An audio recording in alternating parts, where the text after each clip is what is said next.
Hey, here we are, live once again. Welcome to a special Wednesday night live here from Rapid City and Mindful Living Realty. My name is Tristan Emond. From Mindful Living Realty, as you know. And here we are. Let's talk about some of these commonly asked questions that a lot of people have. So, to be honest with you, a lot of these questions are ones that I have talked much about because they're not only a little divisive, they can be a little controversial, and I really don't like to have controversial conversations, so I don't talk about these things a lot. And there's also a little bit of it that's an issue with fair housing. So I'm only allowed to say certain things about certain things. So back in the day, they realtors decided that they were going to tell one group of people that were selling their homes or they're looking to buy a home, that say, hey, this neighborhood here, it's turning black pretty quick. You better buy, you better sell, or whatever. And of course, that was not very well done. So fair housing came to be, which says that I cannot steer you to one neighborhood or another neighborhood based upon anything. So whether it be crime, whether it be schools, I can't be the one to tell you this is good, this is bad. That's not things that I can say, which I know is frustrating, especially if you're coming in out of town. You'd like me to tell you what I know about the area, but these things I can't based upon the fair housing regular rules and regulations. So that always creates a little bit of a fine line for me, kind of a little bit of an edge. And I want to make sure that I say things correctly, and not to, because there are fair housing people that go around and they call you and they actually see if they can get you to mess up, or they want to see if they can make sure everybody's doing everything right. So that's a lot of my concerns. Just want to make sure I say the same thing. So I might be saying some things that, and not really saying things, just kind of dodging around questions. That's because I'm trying to stay within the fair housing guidelines and not be directly to say, yeah, don't move there. That's a terrible neighborhood. I can't say that at all. So that being said, let's start with the most asked question that I get, and that is crime.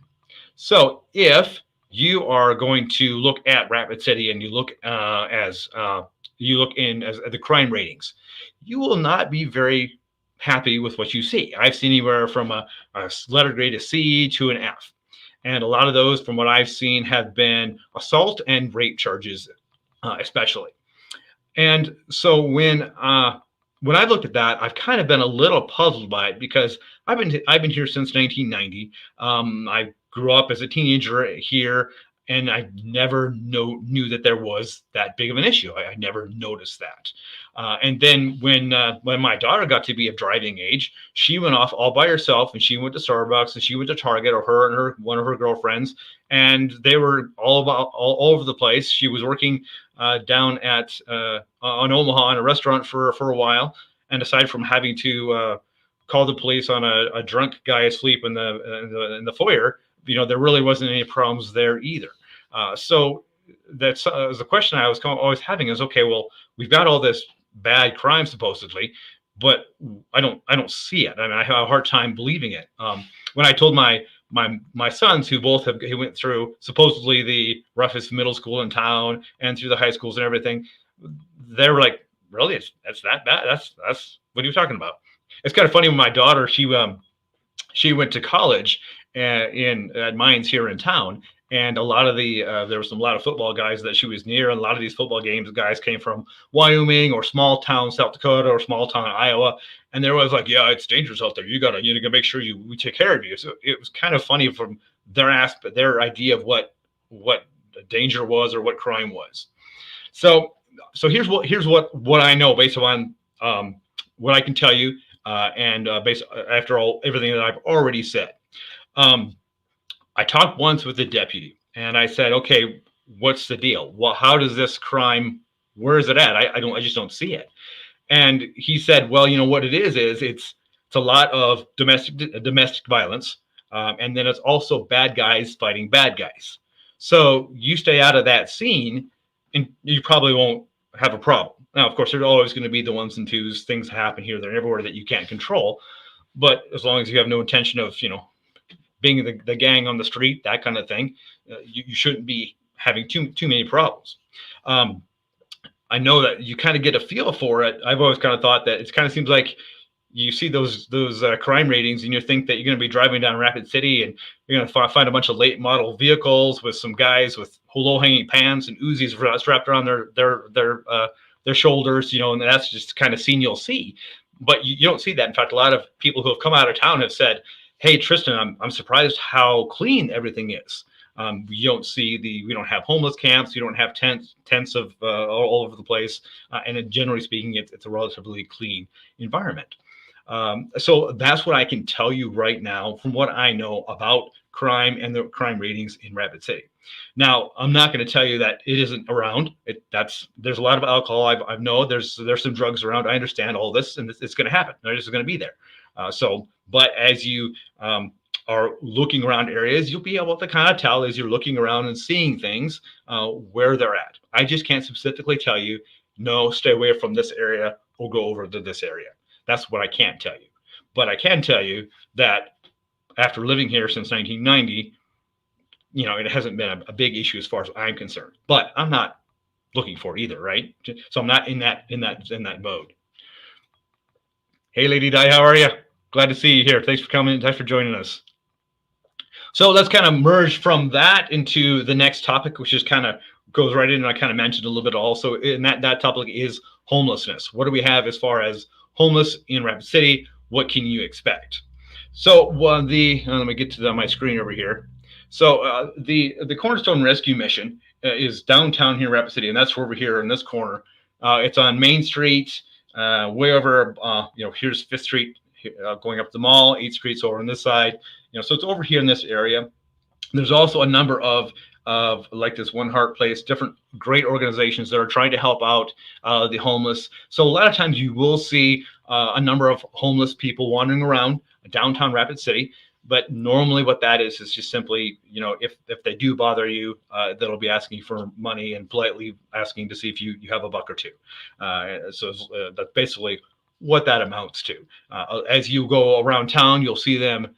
You might see some homeless people hanging around in parks, sleeping under trees, on the benches, that kind of thing. But I've never really had too many issues with them being dangerous or being accosting anybody. Certainly, they're looking for release, so they're looking for the drugs and the alcohol, that kind of thing. And there have been the Rapid City Police Department has done a good job. I know that they were talking about putting together a task force specifically to help the people who are homeless, who need help, to the right spots, because there's lots of great places that are administering to the homeless downtown. Like downtown, there's a restaurant called Fork Reel, and what they do is they allow you as a customer to pay it forward. So you can buy a meal, and they put that up there on the board. You can buy a meal. Someone can come inside. They say, "Hey, I want to buy this. I want to grab this meal," and they'll get a free meal. So there's lots of things that are around town that are great to help out the homeless people, to help out those who are less fortunate. And so they do exist, but it's not like the pictures that you see in different areas where there's tents galore and it's just a huge crime spree. So that's kind of that area as far as the homelessness is concerned. All right. If you guys have any questions or comments along the way, please don't hesitate to ask. And of course, if you have questions other than what I am presenting here, please ask those. I got some coffee here, so we can be here for a while if you want to be. All right. I'm not used to talking all this time. Usually, I got somebody else to do all the talking for me. What's up with this? All right. So next topic is just kind of a little bit about racial demographics. So if you're going to move into Rapid City, in South Dakota, this is Rapid City. I hope you like white people. 80% white people. It was kind of funny because when we've had fair housing people come up from other countries or from other cities, and they talk to us about fair housing, and that's part of our continuing education credits. So we had one lady that came up from Louisiana, and she was talking about all the different things that they have to do with. And I'm looking around this room, about 80 to 100 realtors. Every one of them pasty white people. It's about 50-50 male, female at least, but every one of them is white. It's just kind of funny when they're talking about that. How that comes around in our area. So The biggest other population is the Native American, the 11% in the Rapid City area. Um, and then we've got a little bit of an Asian population and a really small Black population in Rapid City. So I did have a couple questions where someone asked me, they say, "Hey, I'm African American. I'm going to move into Rapid City. How do you respond to how do Rapid Cities respond to African American people?" And so I actually called there's one African American realtor in town. So I called him and said, "So what do you think? I mean, how do you get treated?" And he said he's never had a problem. He says it's probably more the other way where people are trying so hard to be nice to him. Of course, he's a great guy. He's a fun guy. I love working with him.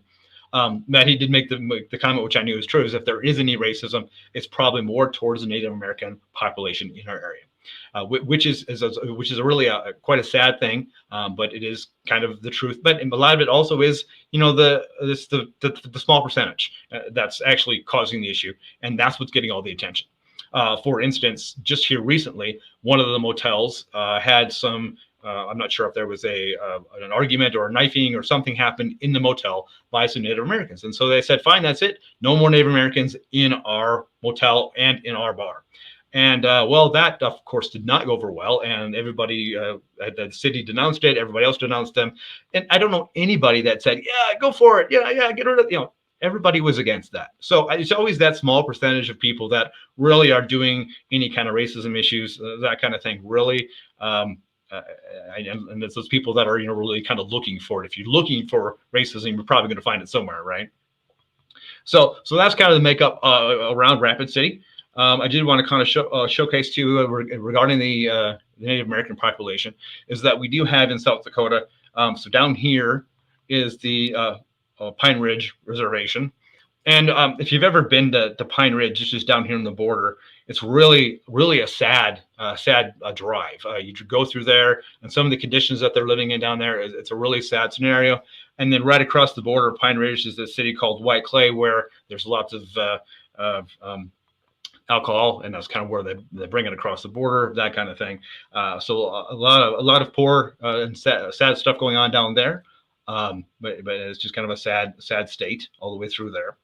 And there's also Rosebud Reservation here, and then the Cheyenne River Reservation up there. So a number of different Native American population here in the state of South Dakota. So next question, politics. We love politics. So I did pull up just to kind of give you a feel of where things are at in South Dakota. So this was the 2020 presidential election. Obviously, lots of red there. South Dakota is very conservative in its political beliefs in general. What's interesting to note here is that these blue here are those reservation territories, which is pretty common for that. I was kind of surprised, to see that Sioux Falls wasn't a little more. I think you can see here it's pretty split over here in some of these counties, like this county here, Minnehaha County, which is the main Sioux Falls County. That was split 50-50. So you'll see a little more. I certainly see a little more liberal over in the Sioux Falls way. Rapid City, that's pretty heavy conservative over this way. Now, when it comes to the state legislature and basically, or the politics of South Dakota, it's kind of one of those deals where there's always something that you may disagree with. And the one problem with having, one big, when there's a lot of conservative or a lot of liberal, sometimes there's no check to get it, a little bit towards the middle. So sometimes a lot of the voting can get lean a little bit towards one side versus the other, versus the middle, which is kind of where I like to see things a little more down the middle. That kind of seems to be the way things are. I'm always advocate for whatever is freedom. If it's freedom for the people, that's what I'd like to see, whether it's Republican or Democrat. So just to kind of give you an idea, I was very happy with how the state handled and the governor handled the pandemic, the ability to make it, etc.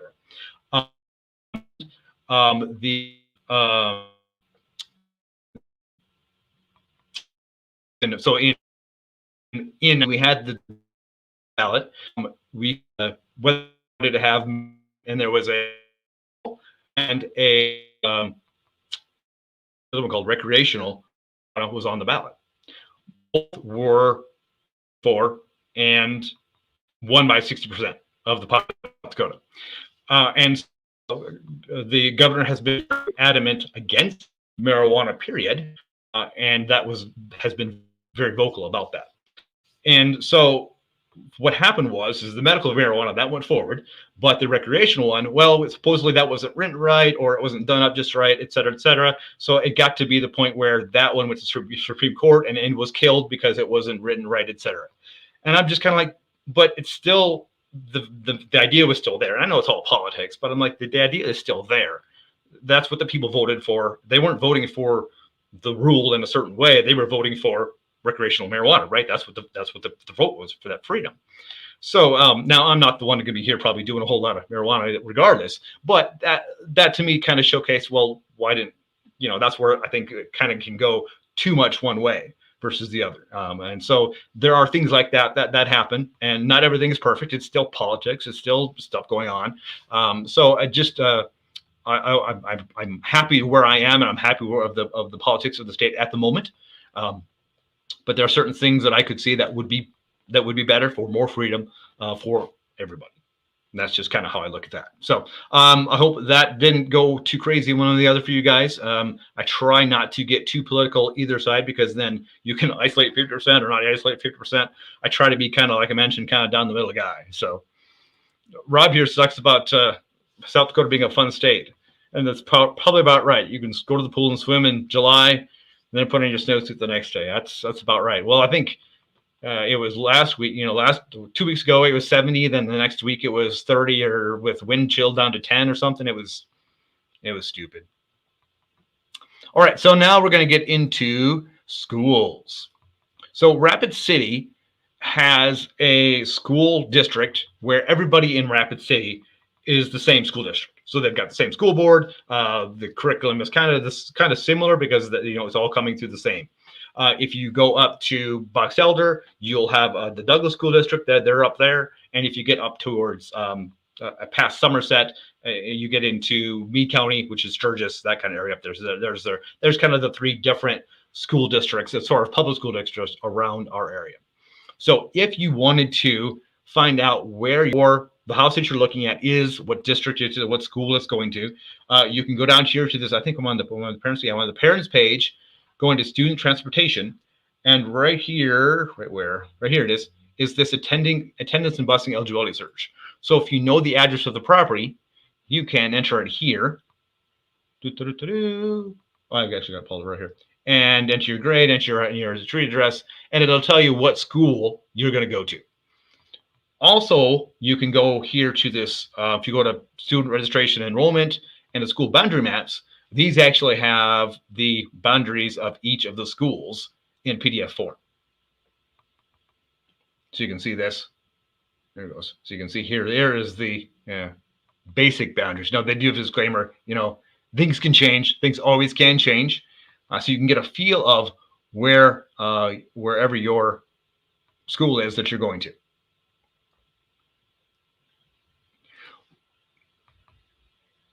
So the school district in general, my kids, of course, went through it all. They didn't have any problems. I'm with my kids being smarter than usual. I was a little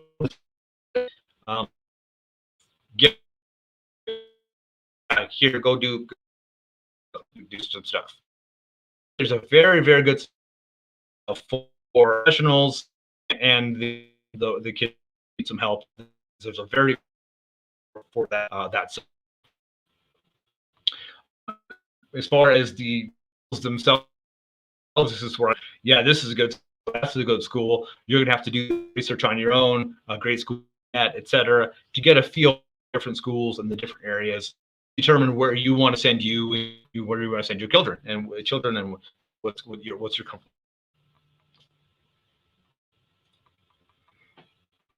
Okay.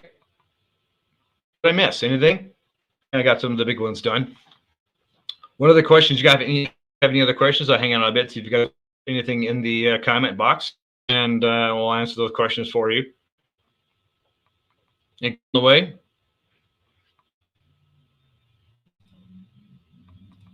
Trying to think if I missed anything in my thought forms that I was going to talk about.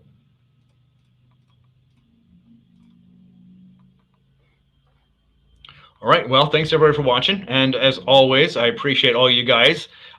Just a quick disclaimer to let you know that everything I've said here has been my opinion and my thoughts. I'm trying very hard not to be very direct on this is this and this is that. I want you guys to make up your own decision. But in the meantime, I also want to make sure that you know that, hey, I have my thought forms on things, and I'm happy to share with you what I can within fair housing regulations. Very good. I got a question here about jobs. So right now, it seems to be that they've kind of slowed down a little bit. It seemed like last few months ago, you could get a job just by having a pulse. And because we are a tourist community, there's always going to be jobs in the health, in the hotels and the restaurants, whether it's just a summer job or it's a full-time job. They're always looking for housekeepers, front desk clerks, helps on that scenario. There's also a lot of jobs when it comes to the summer jobs for the attractions, the things out in the Black Hills, those type of things. The other thing that we're got a lot of jobs in is the hospital. Usually, if you have a nursing or degree of some kind, or a doctor or working in the field somewhere, you will usually find that you can probably get a job in the hospital vein somewhere, whether it's the Monument Health System or the other health systems around. There's different options. And then, of course, construction right now, if you can wield a hammer, you'll be able to get a job without a problem as long as you show up and do your work. Certainly plenty of work to be had in that area. And then there's also a lot of, because we've in Rapid City have got like a 200 mile radius, or 150, 200 mile radius coming in. We've got a lot of financial people, we've got a lot of banks, a lot of insurance people, all those things, because everybody's coming to Rapid City to do their business. So those are the main jobs in the area, main employments in the area. We don't have a lot of like high tech jobs. We don't have a lot of manufacturing jobs. Rapid City hasn't gone out and secured a lot of manufacturing jobs, because that kind of creates a mess, and they wanted to make sure that we remained clean and beautiful, I guess, for the tourists. So that's kind of maybe the downfall, is those steady manufacturing jobs don't exist as much here in Rapid City. Now, I have heard that there's going to be a battery factory coming into town that's going to be down south of town, and then a ramen factory is going to be coming in up by Belfouche, north of the hills.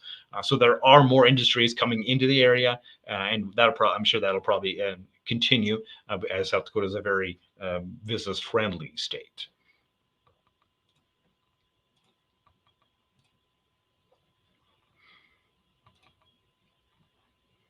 All right, everybody. Have yourself a great evening. Have a great weekend. I'm off to a video conference this weekend. I'm going to go enjoy hanging out with a bunch of other realtor people who are doing video just like this, who are on YouTube in their own areas. And a lot of these people I have met since for about 3, 4, or 5 years now. In fact, we get a chance to meet them all in real life. Will be a lot of fun, since I've just only managed these friendships from online. Plus, I'm going to Houston, so it's going to be like 85 degrees down there. It's going to be too hot. That's just going to be too hot. All right, guys. Have a great night. Talk to you later.